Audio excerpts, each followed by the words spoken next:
Hey folks, my name's Tim. I'm the owner of T&L Automotive, but I'm also a Ford Master Tech. And I noticed on the things that nobody has anything out there about the Ford 6.7 turbos on actually taking one apart, not off the truck, apart. Ford will sell you a turbo because there's unfortunately no kits out there.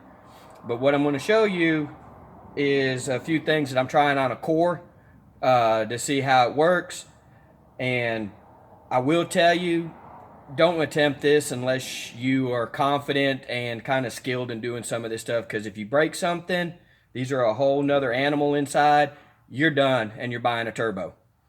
All right, the first thing, of course, we have the turbo out on the bench. I will tell you, separating it, you cannot pull this off like you do the 6.0s to get this part off real good. You're going to have to work on trying to knock this off and flexing this ring to be able to get this piece off.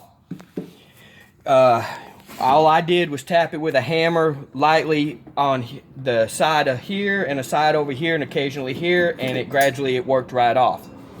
Got everything. This one's off of a 2012, so you have the wastegate.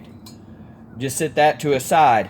Now, as you can see, it ain't like a 6.0 where you got the big old unison ring that you can see and everything. It's got a cage that's going over everything, but you also have these little metal rings in here that when you go, they have to fit into here.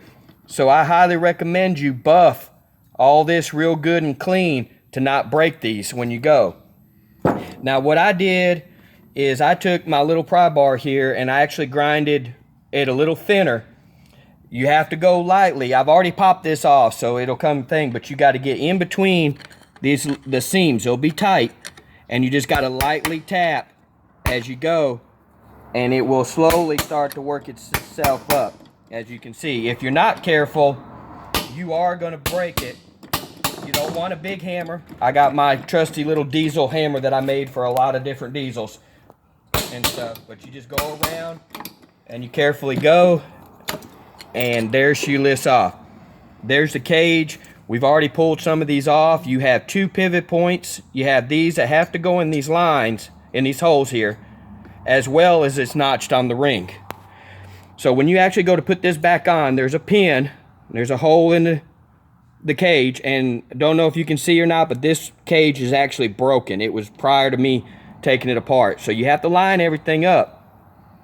When you go to try to put this back together, a little pocket screwdriver, you can go inside here in each one of these and shift them some to get them in to these pegs. Again, buff real well there and around in here some, so this will hopefully slide down a whole lot easier.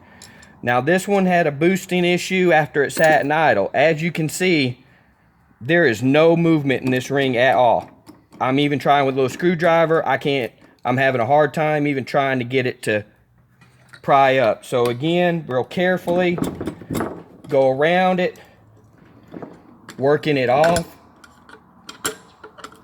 This part, I stopped and didn't go no further. So of course, this is being a little bit harder, but you just got to be real careful. Like I said, there is no parts that I know of or have seen out there for these. Ford does not recommend this, and they will sell you a turbo. So you have to be gentle, careful, patient, and somewhat know what you're doing.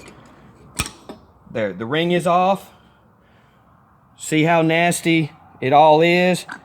This is moving pretty easily with the hand. I just shot a bunch of oil out, but it's moving.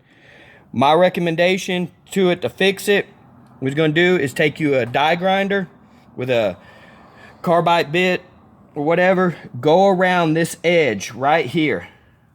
Modify it, lightly grind that edge down until when you go to put this back on, it just falls on and has a little bit of a movement. You're not going to mess with it. Same thing we've done with the 6.0s. So I hope this helps people out some.